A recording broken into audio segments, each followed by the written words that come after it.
The restaurant was elegant, softly lit with the kind of golden glow that made everything feel like a movie scene. Crystal glasses clinked, laughter echoed from other tables, and somewhere, a pianist played a slow, tender tune. Ethan Cole, the CEO of one of the biggest tech firms in the city, sat alone, checking his watch for the third time. He wasn't used to waiting. People usually waited for him, but tonight was different. This wasn't a board meeting or a merger or another networking dinner with fake smiles and empty flattery. This was personal. It was his first blind date in years. He didn't even want to be here, but his sister had insisted.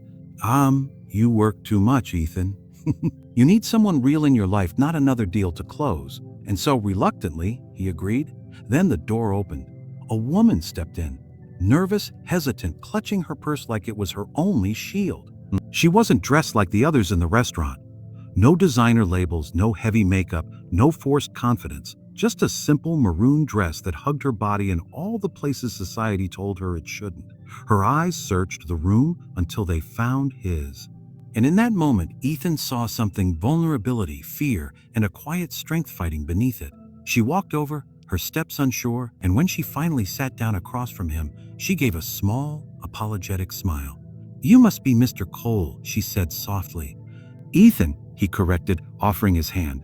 "Please, just Ethan." She hesitated before shaking it. Her hand was warm but trembling slightly. There was a pause, the kind that feels heavy with unspoken things. Ethan tried to ease the tension with a smile.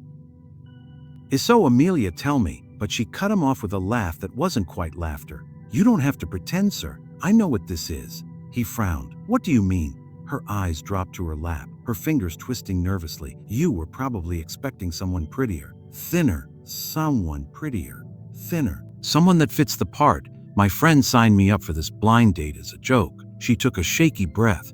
"Because, no one marries a fat girl, sir." For a moment, the whole world seemed to still. Even the music felt quieter. Ethan didn't say anything right away.